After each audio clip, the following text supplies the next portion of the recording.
Hello, hello! Welcome to the Moana Adams podcast. I'm your host, Moana, a 15-year-old with a ton to say about mental health, wellness, self-love, and a whole lot more. So let's get into it. Hello, hello! Okay, so I am very excited about this episode. I have been planning this episode for, since the beginning of the podcast. I've had this idea to do this episode, and I just haven't yet, because I was saving it for Self-Love February. And now it is Self-Love February, and I'm so excited to talk about this, but first, let's do our stuff, okay? I'm also very excited and very hyped up right now, which is the best time for me to record.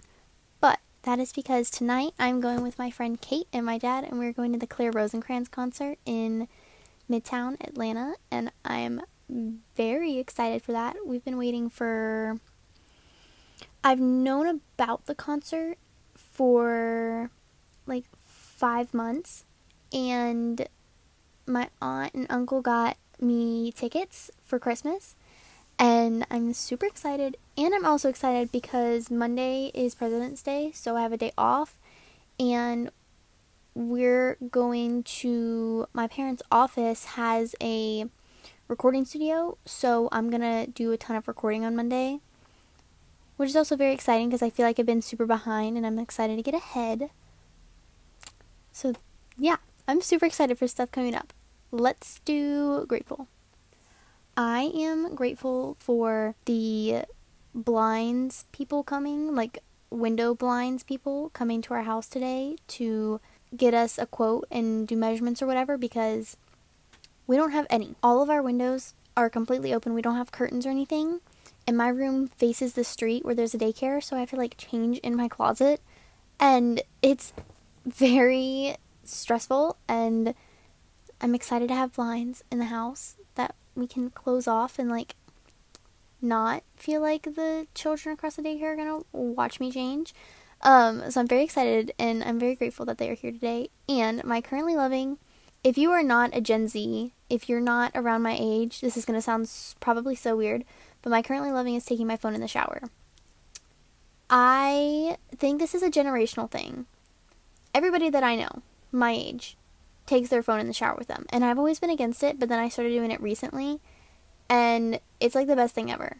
I can watch Criminal Minds in the shower. And also, I'm taking even longer showers now because an episode's 45 minutes. And I'm taking my sweet time. But it's great, and I love it. And it's my favorite thing now. I do, however, do a quiet shower sometimes. But I don't know, there's just something about it that's really fun, and the episode's not going to get interrupted by anybody else in the house. So it's very nice to just enjoy the episode and wash my hair, and I don't know, I just love it. It's very fun. But let's do the bulk of the episode because there's a lot. I have been planning this episode forever, and I love love languages. I don't know when I first discovered them, but I love them. And if you don't know what a love language is, I'm going to give you a rundown really quick.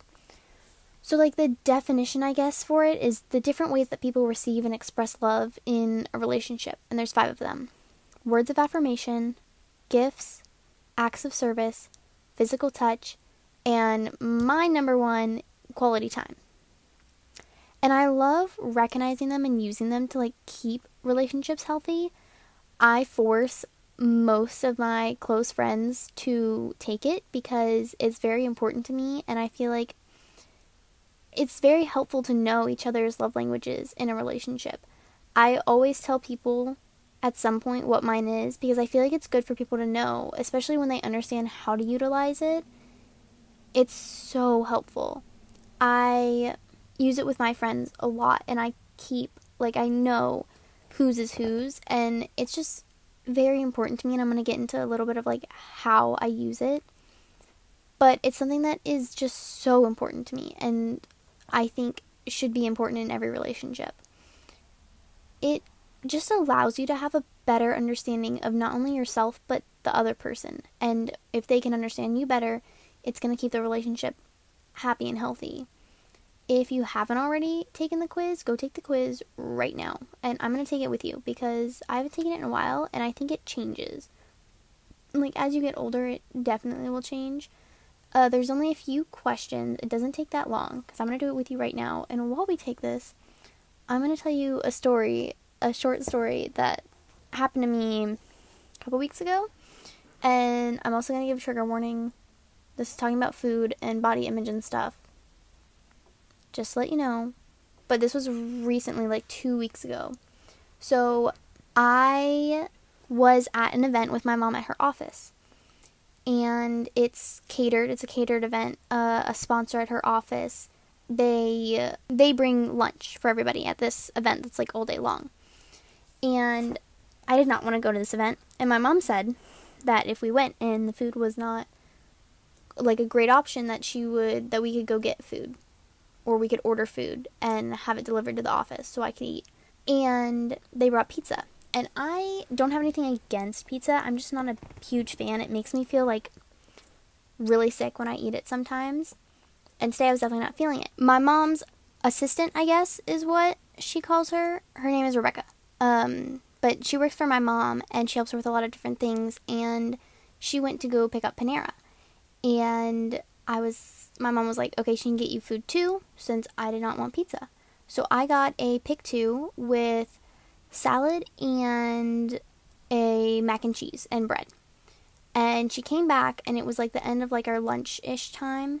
We're eating, I was getting my food out, I had mac and cheese like in front of me, the salad was like a little bit more in front of me, and this old guy, maybe like 40s, 50s-ish, maybe older than that, I'm really bad at determining ages, who my mom did not know, and I know most of the people in my mom's office, I've known them since I was very little, and like, I'm very comfortable around them, like, I know them, and I mean, I really do know them. And I didn't know this guy, and I had never seen him before. And he came up to us, he walked by with pizza, and he pointed to my salad and said, "Bad day to bring a salad." Rebecca said, I actually went and got that for her. And he looked at me and was like, you wanted that over pizza? He was like, I'm breaking my keto today to eat pizza. Or whatever. Something similar. It was a few weeks ago, so I'm like slowly losing it. He said that, and then he asked if at my age I was worrying about what I eat and what I look like, or something to that nature.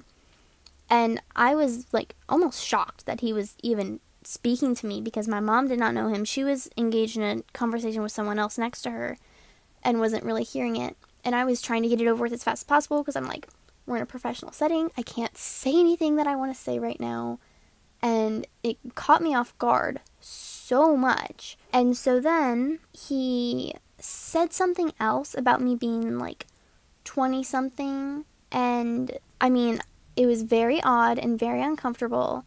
And it's so frustrating to me that people think that they have a right to talk to you or ask you about your food habits and what you're eating.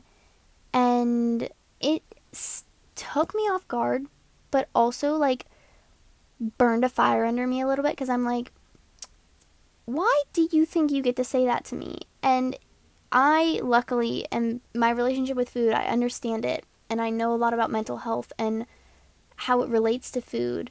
I mean, you don't know me. You don't know what I've been through. You don't know who I am. You don't know my mom. This was someone my mom did not know. And you're making judgments and making uncomfortable statements about my eating habits. And it's interesting that I was the one eating a salad and mac and cheese, and he was the one eating pizza, and he still felt the need to comment. And he said that he's been on keto. And I'm like, what is happening? Like, why do you think you get to say that to me? Makes no sense to me. And I was very frustrated afterward, because I was like, man, I wish I said something. And I'm not super confrontational, but I am pretty confrontational. And so if it hadn't caught me off guard so much, I probably would have said something. But I just was so shocked and like taken back by it that I did not know what to say. And obviously now I'm like, man, if I said that, would have been perfect. I just think that people need to mind their own business, and it doesn't matter what your opinion is. You don't need to comment on what anyone else is eating. Okay, so I got my results. So my number one, my 37%, and it's by percentages, is quality time. My second one, 23%, is words of affirmation. My 20% is physical touch. And then the fourth one, receiving gifts, is 13%. And acts of service is my least at 7%. So what can we do with this information? After you complete the quiz, and I will put a link below. I just realized that I didn't say that before. There will be a link under this episode for you to take the quiz. There is information about each one. But I'm going to give you my own information, and we're going to talk about it. Words of affirmation. That's the first one we're going to talk about because that's the first one I have on my list. Is about verbal communication, and it's really about validation. People whose love language is words of affirmation probably needs a lot of validation, and both publicly and privately. And things that like make them feel loved are like leaving little notes and sending texts. Gifts is not as self-explanatory as you might think it is. One thing is like, this thing made me think of you and that's why I'm giving it to you. They were thinking about them. It's about being treated being treated right. And it's not just about the value of the physical thing, but the time and the energy and the thought that they put into getting something for you. Especially when it's personal, like when it's something that they know you'll love. Acts of service. People whose love language is acts of service. People whose love language is acts of service probably aren't afraid to ask for help. And when someone asks them for help, they're going to do everything in their power to help them. They like it when people do things for them enthusiastically and without being asked. And the best thing for them is when somebody take something off their to-do list. And then the second to last one is physical touch, and this one is pretty self-explanatory. You need a physical connection, hugs, kisses, even like something as small as a high five from like someone who you're not as close with. And you just want to be close to your people. You want to know that they're there. And then we've got mine, quality time.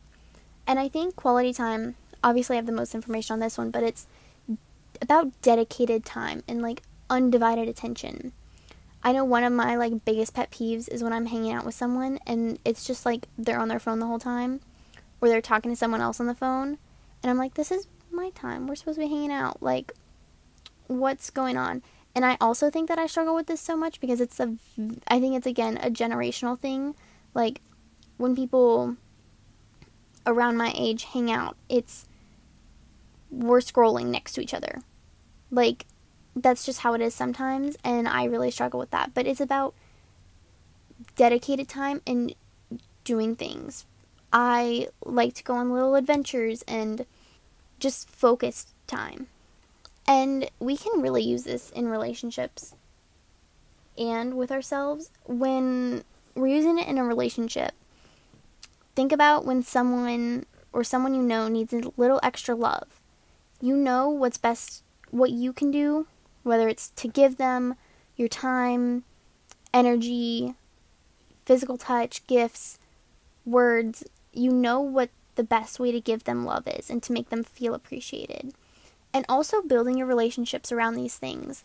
If you're planning a date, any sort of celebration, or just spending time together, base it on your love languages. Here, I'm going to give an example. Valentine's Day just passed. And if your love language is quality time and theirs is physical touch, then getting gifts for each other might not be the best use of money and energy to show each other that you love them. So if you know quality time and physical touch is their love language, then you should focus more on things based around that. Put energy into those things that make them feel loved. And I think the most important way that we can use love languages is for ourselves and treating ourselves right and working on self-love, which is what Self-Love February is all about. And you should love yourself with your love language. Mine is quality time, which is why I value alone time and quiet so much, and also why I love spending time with friends and family and doing different activities with them. I posted a series on the podcast Instagram of different ways you can express or practice self-love using your love language. There's 5 videos, one for each, and you can get tons of ideas from there. I just think it's important to understand what your love language is so that you can, one, understand yourself better, but then also understand your thoughts and actions when it comes to your relationship with others. If maybe you're feeling like you're growing apart from someone who you are close with, look at how you've been working on your relationship recently. Maybe it hasn't been about the right things. So I encourage you, if you haven't already, to go take the quiz, send it to everyone you know. The link is in the episode notes. Go take it and use it to your advantage. Thank you so much for listening. Be sure to give this podcast a rate and review, as well as follow me on all my socials linked in the show notes. Don't forget to drink some water, and I'll talk to you later.